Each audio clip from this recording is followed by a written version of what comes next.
আসসালামু আলাইকুম। কি অবস্থা সবার? আশা করছি সবাই ভালো আছেন। আজকে ফাইনাল প্রিপারেশন ইংলিশ সেকেন্ড পেপারের জন্য আমরা কিভাবে কোশ্চেনের যে অ্যান্সারগুলো আছে এটা খাতায় লিখতে হবে, কিভাবে ফুল নাম্বারের জন্য কিছু প্ল্যান করা যায়, এরকমভাবে আমরা কিছু টিপস অ্যান্ড ট্রিক্স শেয়ার করব। পুরো ভিডিওতে সাথে থাকেন, পুরো গ্রামারের একটা প্রিপারেশন হয়ে যাবে এবং এটা খুবই গুরুত্বপূর্ণ পরীক্ষার আগের দিনের জন্য। চলুন শুরু করা যাক।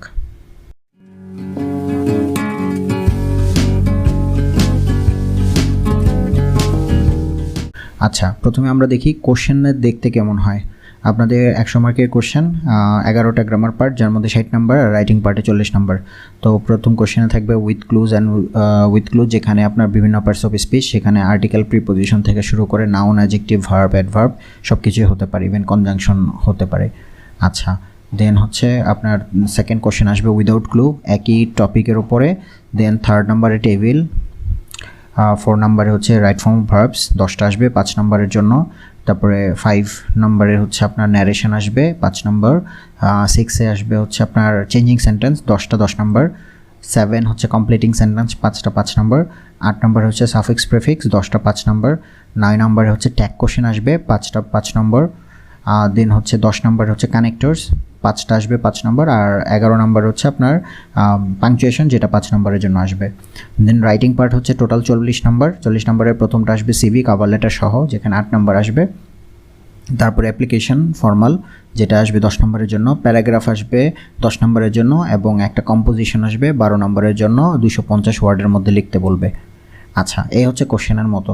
আচ্ছা, তাহলে প্রথমেই চলেন কীভাবে উত্তর করব এবং খাতায় লিখব এবং কত সময়ের কোন অংশে দিব, এই বিষয়গুলো নিয়ে একটু আলোচনা করি একটু সময়ের জন্য। চলেন। আচ্ছা, প্রথমত গ্রামার পার্টে আমরা টোটাল 1 ঘন্টা 40 মিনিট ব্যয় করব, মানে 1 ঘন্টা 40 মিনিটের মধ্যে আমাদের গ্রামার পার্টটা শেষ করতে হবে। কোন টপিকে কতটুকু সময় দিলে এই 1 ঘন্টা 40 মিনিটের মধ্যে শেষ হবে সেটা দেখি। With clues, without clues and table, এই তিনটাতে মিলিয়ে আমরা 30 মিনিটের মধ্যে শেষ করব। কোনো একটাতে যদি সময় কম লেগে যায় তাহলে আমি অন্য একটা টপিকে বেশি সময় দিতে পারবো, কিন্তু চেষ্টা করতে হবে এই প্রথম তিনটা টপিক 30 মিনিটের মধ্যে শেষ করতে। দেন হচ্ছে right form verbs and narration, এই দুটো মিলে আমাকে 20 মিনিটের মধ্যে শেষ করতে হবে। হ্যাঁ, আচ্ছা, তারপর হচ্ছে চেঞ্জিং সেন্টেন্স এবং কমপ্লিটিং সেন্টেন্স, এটাও আমাকে এই দুইটা 20 মিনিটের মধ্যে শেষ করতে হবে। Suffix, prefix, tag question, connector and punctuation, বাকি যে 4টা টপিক এটা একটু সহজ, 30 মিনিটের মধ্যে 4টা টপিকই কমপ্লিট হয়ে যাবে আশা করছি। এই টোটাল হচ্ছে আপনার 1 ঘন্টা 40 মিনিট। আমাকে এই 1 ঘন্টা 40 মিনিটের মধ্যে গ্রামার পার্টটা শেষ করতে হবে। তারপরে হচ্ছে চলেন রাইটিং পার্টে আমরা টোটাল 70 মিনিট ব্যয় করব।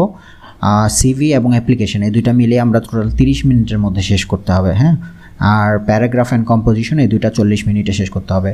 মনে রাখতে হবে কোনো একটাতে যদি একটু বেশি সময় দিয়ে দেই, মাথায় রাখতে হবে অন্য একটা টপিক কিন্তু আমাকে একটু কম সময়ের মধ্যে শেষ করতে হবে। তো এইভাবে যদি করেন তাহলে আপনার টোটাল 2 ঘন্টা 50 মিনিটে পরীক্ষাটা শেষ হবে এবং আপনার হাতে যে 10 মিনিট এক্সট্রা থাকবে সেই 10 মিনিটের মধ্যে দেখবেন প্রথমেই 5 মিনিট আপনার নষ্ট হচ্ছে প্রশ্ন নিয়ে হাতে পাওয়ার পরে একটু পড়ার ক্ষেত্রে, আর শেষের 5 মিনিট বা যাই রাখেন আপনার হাতে, সাধারণত ইংলিশ পরীক্ষার সময় থাকে, গ্রামার পরীক্ষাতে একটু সময় নাও থাকতে পারে। তো যাই হাতে থাকুক আপনি অবশ্যই রিভাইজ করে আসবেন, কারণ কেন আপনি কিন্তু জানেন যে পরীক্ষাতে রিভাইজ না করলে অনেক সময় আমি যা ভাবি তা লেখা হয় না, ভুলে লেখা হয়। তো এই জিনিসটা খেয়াল রাখতে হবে এবং পরীক্ষার সবার শেষে এন্ড শব্দটা লিখতে হবে। হ্যাঁ, অবশ্যই লিখতে হবে এন্ড শব্দটা। ওকে, চলেন এই যে প্রথম কোশ্চেন উইথ ক্লুজ, এটা কিভাবে সলভ করব এবং কি লিখব সেটা দেখি। আচ্ছা, তো প্রথম উইথ ক্লুজে তো কিছু ক্লুজ দেওয়া থাকবে। এখানে টোটাল হচ্ছে আপনার 10টা ক্লুজ দেওয়া থাকে, অথবা অনেক সময় 12টাও দেওয়া থাকে, অনেক সময় 14টাও আসতে দেখেছি স্কুলগুলোতে। যাই হোক, 10টা তো মিনিমাম থাকে। আর যদি 10টার কম থাকে তাহলে বুঝতে হবে কোনো একটা ক্লু 2বার বা একাধিকবার ইউজ করা যেতে পারবে। সো এখানে 10টা ক্লু দেওয়া আছে। তো 10টা ক্লু, আমার প্রথম কাজই হচ্ছে এই ক্লুগুলোর অর্থ জেনে নেওয়া। আচ্ছা, তো আমি একটু অর্থগুলো লিখে দিচ্ছি, আপনার একটু খেয়াল করেন এবং প্রত্যেকটা পার্টস অফ স্পিচও বুঝতে হবে। হ্যাঁ, তাহলে আপনার জন্য উইথ ক্লু সলভ করা যাবে।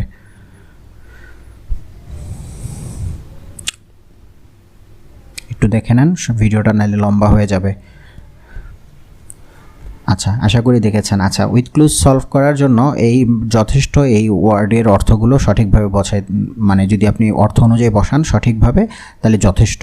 হ্যাঁ, এছাড়া আর কোনো কিছু নাই। তবে হ্যাঁ, কিছু টেকনিক্যাল রুলস আছে, এটা সবসময় কাজে লাগে না। তবে হ্যাঁ, আমি বলতে পারি 60-70% টাইম এটা কাজে লাগতে পারে, আপনার হেল্প হতে পারে। তো এই রুলসগুলোকে একটু দেখি চলেন। আচ্ছা, প্রথম হচ্ছে যে কোনো নাউন যেটা স্থান বা সময় বোঝায় সেটার পূর্বে প্রিপোজিশন হয়। অনেক সময় নাউন ফ্রেজ সেটার পূর্বেও প্রিপোজিশন হতে পারে, অথবা দুইটা নাউনের মাঝখানে গ্যাপ থাকলে সেখানেও অফ হতে পারে প্রিপোজিশন হিসেবে। প্রিপোজিশনগুলো কি এটা একটু দেখে নেন, স্ক্রিনে আসছে। এই অর্থে প্রিপোজিশনগুলো বসে, এগুলোই ম্যাক্সিমাম আসে। হ্যাঁ, তারপরে কোনো নাউনের পূর্বে যে নাউনটা স্থান বা সময় বোঝায় না, ব্যক্তি বা বস্তু বা অন্যান্য কিছু বোঝায়, সেগুলোর ক্ষেত্রে ডিটারমিনার অথবা অ্যাডজেক্টিভ বসে। হ্যাঁ, নাউনের পূর্বে। এখন অ্যাডজেক্টিভ তো আমরা অনেকটা বুঝি, দোষ গুণ অবস্থা সংখ্যা বোঝায়, কিন্তু ডিটারমিনারটা কি? ওই যে সংখ্যা, ওই সংখ্যাটাই হচ্ছে ডিটারমিনার। কিছু ডিটারমিনার আমি দিয়ে দিচ্ছি যেগুলো খুব আসে, আশা করি এগুলো আপনারা দেখলে হয়ে যাবে।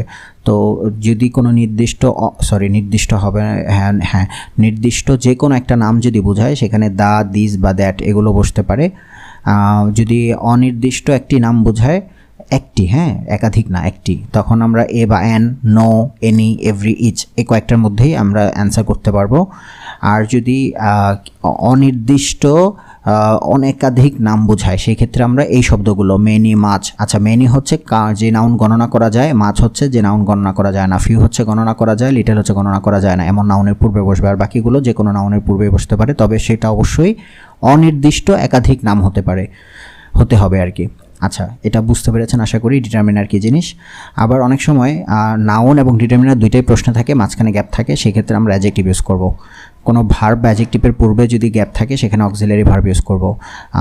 তারপর অক্সিলারি ভার্বের ক্ষেত্রে আমরা 3 ধরনের অক্সিলারি পাই। একটা হচ্ছে am, is, are, was, were be verb, একটা হচ্ছে have, has, had have verb, আর একটা হচ্ছে মোডাল ভার্ব অথবা ডু বা ডাজ বা ডিড ভার্ব আর কি। এরপরে ভার্ব 0 হয়। তো এই অক্সিলারিগুলো সাধারণত ভার্ব বা অ্যাডজেক্টিভের পূর্বে অক্সিলারিটা বসে শূন্যস্থানে। তারপরে অক্সিলারির পরে এবং ভার্ব বা অ্যাডজেক্টিভের আগে মাঝখানে যদি গ্যাপ থাকে সেক্ষেত্রে অ্যাডভার্ব বসে। এই 5টা রুলসই আছে এই উইথ ক্লুজ বা উইদাউট ক্লুজের জন্য। এটা যদি কাজে না লাগাতে পারেন তাহলে এটি স্কিপ করে অর্থের সাথে ম্যাচ করে যেটা বসে সেটাই বসান। হ্যাঁ, তবে এটা যদি ভালো করে পারেন তাহলে আপনারা উইথ ক্লুজ বা উইদাউট ক্লুজে 100% অ্যাকুরেসি রেখে অ্যান্সার করতে পারবেন। আচ্ছা, এই রুলসগুলো কিভাবে ইউজ হয় একটু দেখি। হ্যাঁ, তাহলে আপনার জন্য ইজি হবে। কয়েকটা উদাহরণ দিচ্ছি। আমি এটা প্রত্যেকটা জিনিসই বুঝাই দিব, বাট খুব বেশি ডিটেলসে বলবো না। যেটা হবে ডিটেলসে বলতে গেলে ভিডিও বড় হবে, বোরিং হয়ে যাবেন। আচ্ছা দেখেন, এখানে উই গেট আপ, এখানে একটা গ্যাপ ছিল মর্নিং। তো মর্নিং হচ্ছে একটা নাউন, হ্যাঁ, যেটা সময় জাতক। আমরা জানি যে সময়ের জাতক যদি কোনো নাউন থাকে তার পূর্বে প্রিপোজিশন হয়।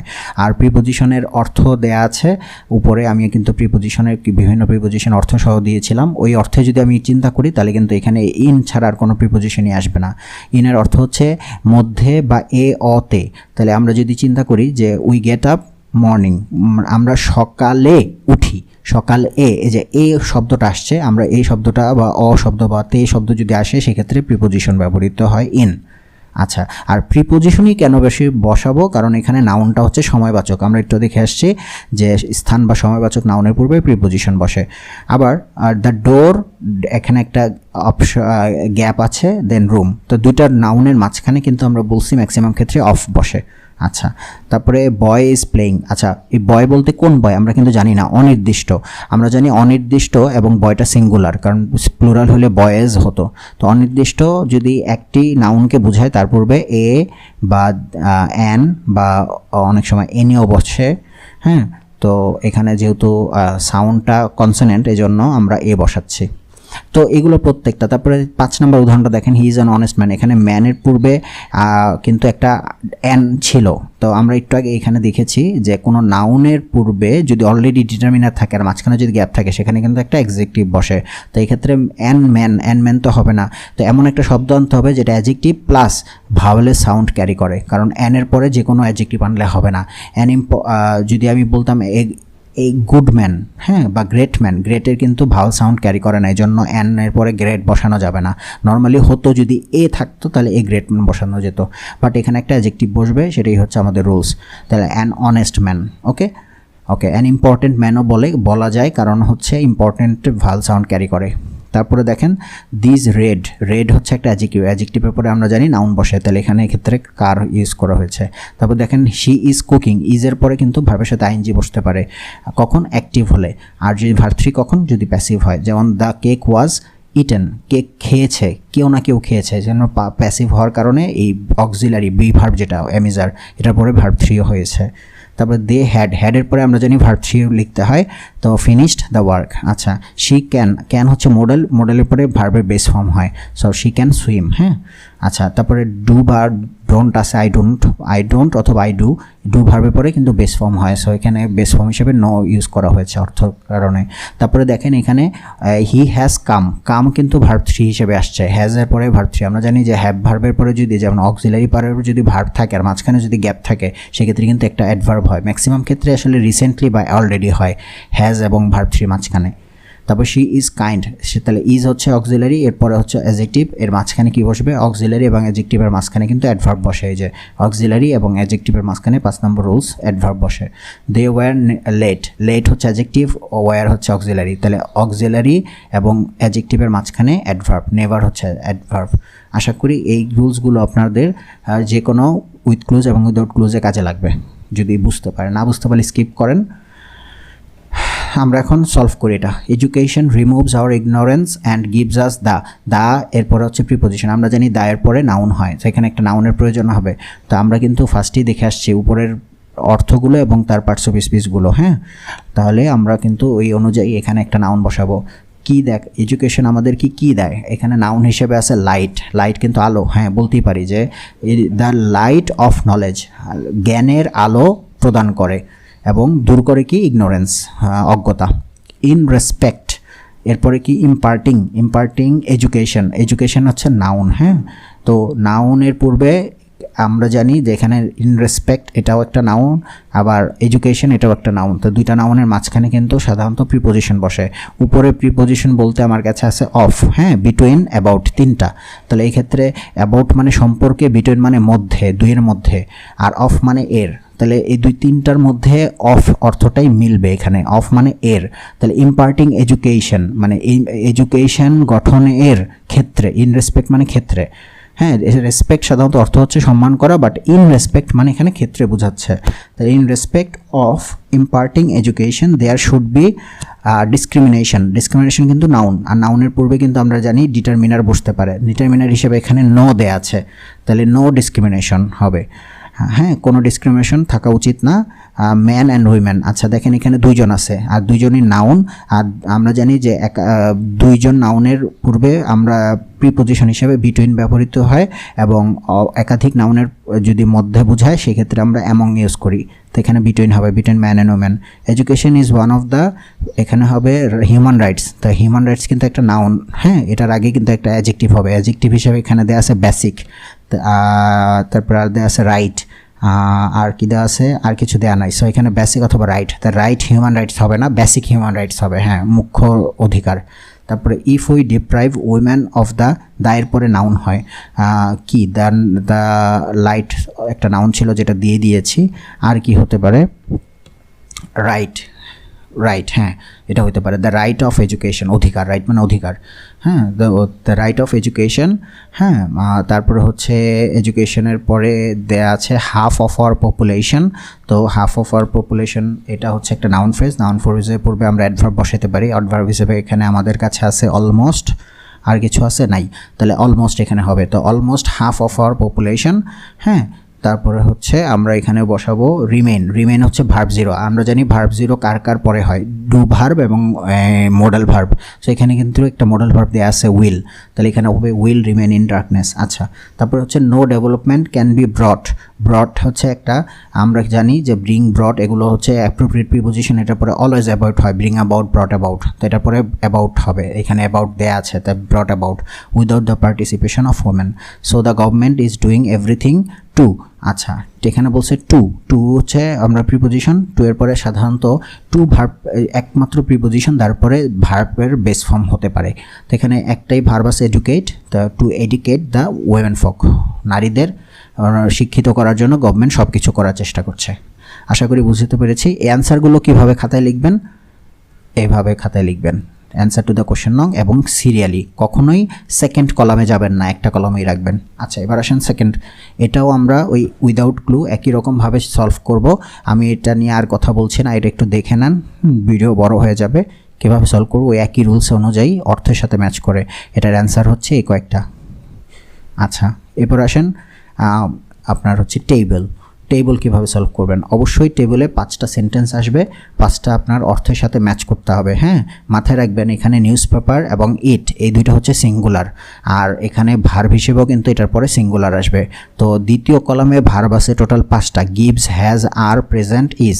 এই ক্ষেত্রে শুধুমাত্র আর ভার্বটাই, আর এবং প্রেজেন্ট এই দুইটা ভার্বই হচ্ছে প্লুরাল, আর বাকি 3টা যেমন গিভস, হ্যাজ, ইজ, এই 3টা কিন্তু সিঙ্গুলার। তাহলে এই 3টা নিউজ পেপার এবং ইটের পরিবর্তে বসবে, আর বাকি যে আর এবং প্রেজেন্ট এই দুইটা বসবে হচ্ছে দে এর পরিবর্তে, দে এর পরে আর কি। তো আমাকে বুঝতে হবে যে দে 2বার ব্যবহৃত হবে, যেহেতু একটাই প্লুরাল আছে, আর নিউজ পেপার আর ইট এই দুইটা ব্যবহৃত হবে 3বার, তো টোটাল 5বার ব্যবহৃত করতে হবে।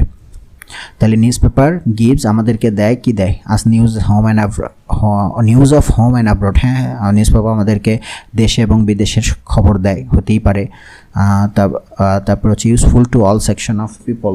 নিউজ পেপার হচ্ছে উপকারী সব ধরনের মানুষের জন্য, এটা হতে পারে। তারপরে আসেন গ্রেট এডুকেটিভ ভ্যালু, এটা অনেক শিক্ষিত মান আছে। রিয়েলি পার্ট অ্যান্ড পার্সেল, জীবনের অবিচ্ছেদ্য অংশ। আস the outside world like a mirror, আমাদের বাইরের জগৎকে আয়নার মতো। আচ্ছা, তাহলে এখানে বলতে পারি আমরা প্রথমে news paper gives us news home and abroad, প্রথম লাইন এমনি মিলাই গেছে। তারপর হচ্ছে ইট, নিউজ পেপারের পরিবর্তে ইট ইজ, হ্যাঁ ইটের পরে আসলে সিঙ্গুলার হিসেবে ইজ বসবে। It is useful to all section of people, এটা সব ধরনের মানুষের জন্য উপকারী। তারপরে বলতে পারি এটার মান আছে শিক্ষিত, তাহলে great educative value, it has great educative value too. তারপরে হচ্ছে আমরা বাকি দুইটা প্লুরাল করব, কারণ দুইটা প্লুরাল ভার্ব আছে। দে প্রেজেন্ট আস, তারা আমাদেরকে উপস্থাপন করে outside world like a mirror, মানে আয়নার মতো বাইরের মানুষের কাছে তুলে ধরে পৃথিবীর। তারপরে হচ্ছে বলতে পারি they are really part and parcel of our life, আমাদের জীবনের একটা অবিচ্ছেদ্য অংশ। এভাবে আমরা অ্যান্সারটা লিখব 3 নংয়ের। আশা করি বুঝাতে পেরেছি। তারপর হচ্ছে right form verbs. Right form ভার্বসের কিছু বেসিক রুলস আমরা দেখব, তার আগে রাইট ফর্ম ভার্বসের অর্থগুলো বুঝতে হবে। অর্থগুলো একটু দেখে নেন।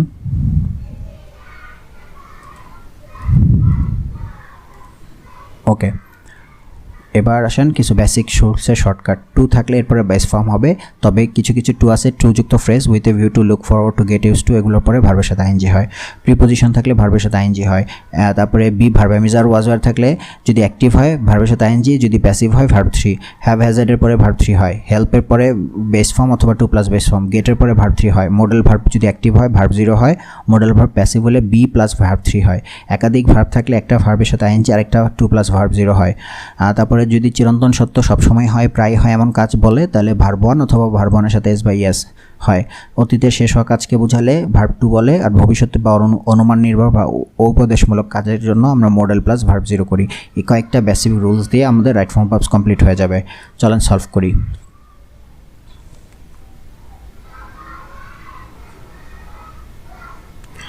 তো most of the students of our country are expert in, তো ইন হচ্ছে আমাদের এই প্রিপোজিশনের পরে কিন্তু ভার্বের সাথে আইএনজি বসে। হ্যাঁ, তো প্রিপোজিশনের পরে যেহেতু ভার্বের সাথে আইএনজি বসে, আমরা কোন ভার্বটা ইউজ করতে পারি? গিভিং অ্যান্সার্স, হ্যাঁ হতে পারে, গিভ আছে যেহেতু গিভ নাই না। Okay, most of the student are country expert in memorising মুখস্থ করার ক্ষেত্রে, অ্যান্সার মুখস্থ করার ক্ষেত্রে অনেক এক্সপার্ট, তারা মুখস্থ করে। দে ডু নট, তারা করে। ডু ভার্বের কিন্তু ভার্ব 0 হয়। হ্যাঁ, তো ডু ভার্বে কোনটা হবে? Do not notes themselves, notes মানে হচ্ছে নোট করা, prepare, they do not prepare notes themselves, নিজেরা নিজেদের নোটস তৈরি করে না। দে গেট দ্যাম, আচ্ছা গেট ভার্বের পরে কিন্তু আমরা জানি ভার্ব 3 হয়, প্রিপেয়ার, ও তাহলে এখানে প্রিপেয়ার্ড হবে। They get them prepared by their tutors, মানে ওই নোটসগুলো তারা তাদের টিচার দ্বারা প্রস্তুত করায় নেয়, তাহলে আগেরটা প্রিপেয়ার হবে না। দে ডু নট মেক তৈরি করে না, এখানে হবে they do not make notes themselves, নিজেদের নোটস নিজেরা তৈরি করে না। Their tutors dash their brain, তাদের সে টিচাররা তাদের মানে নিজেদের ব্রেইন কি করে, ফর দ্য স্টুডেন্টের জন্য ব্যবহার করে। ব্যবহার বলতে এখানে আমরা বলতে পারি ইউজ আছে, ইউজ নাই, তবে হ্যাঁ এটা আছে এক্সারসাইজ, মানে চর্চা করে, তাদের ব্রেনের নিজেরা চর্চা করে। তাহলে দেয়ার টিউটর, সত্যি কথার ক্ষেত্রে আমরা কিন্তু প্রেজেন্ট ফর্ম ইউজ করি, আর যেহেতু সাবজেক্ট প্লুরাল এজন্য ভার্বের সাথে এস হবে না। দেয়ার টিউটর্স, হ্যাঁ exercise their brain for the students. তারপরে সো দ্য ড্যাশ পাওয়ার, আচ্ছা পাওয়ার আমরা জানি যে দায়ের পরে কিন্তু নাউন মানে নাউন হয়, আর নাউন হচ্ছে এখানে পাওয়ার, আর যেহেতু দা এবং নাউন আছে তার মাঝখানে কিন্তু আমরা জানি উইথ ক্লোজে দেখে আসছিলাম অ্যাডজেক্টিভ হয়, তো আমরা এখানে অ্যাডজেক্টিভ বানাবো ভার্বরে কেমনে, আইএনজি যুক্ত করে। Okay, the dash power, the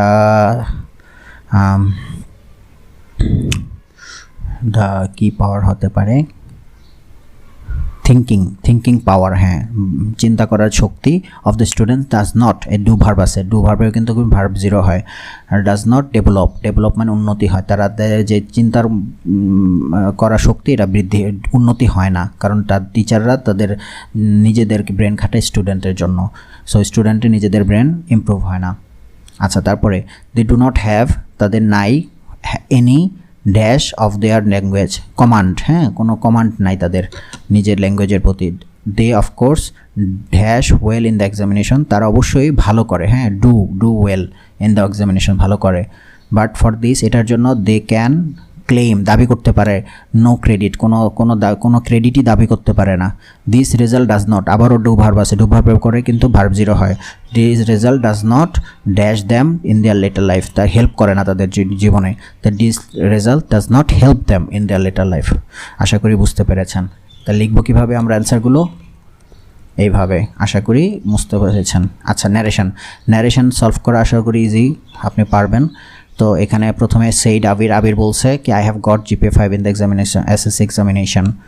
ওকে, তাহলে আমি কিন্তু SSC এক্সামিনেশনে GPA 5 পাইছি। দেন এটাকে সলভ করব, said that he had got GPA 5 in the examination. তারপর কংগ্রাচুলেশন জানাইছে আমি, তো আমি বলবো যে আই কংগ্রাচুলেটেড মাই ব্রাদার বা him. Then what do you intend to do now, কী করতে চাও, তো হচ্ছে প্রশ্ন করেছি তুমি এখন কি করতে চাও, তখন আমি I asked him what he intended to do then. তারপরে বলছে I wish to study in a reputed college, Abir reply করছে যে আমি পড়তে চাই রেপুটেড একটা কলেজে, তা Abir replied that he wish to study in a reputed college. আশা করি আমার ন্যারেশনের একটা ভিডিও আছে, ওইটা দেখলে আপনারা এটা কীভাবে সলভ করলাম এটা বুঝতে পারবেন, আমি একটু হালকা আইডিয়া দিলাম।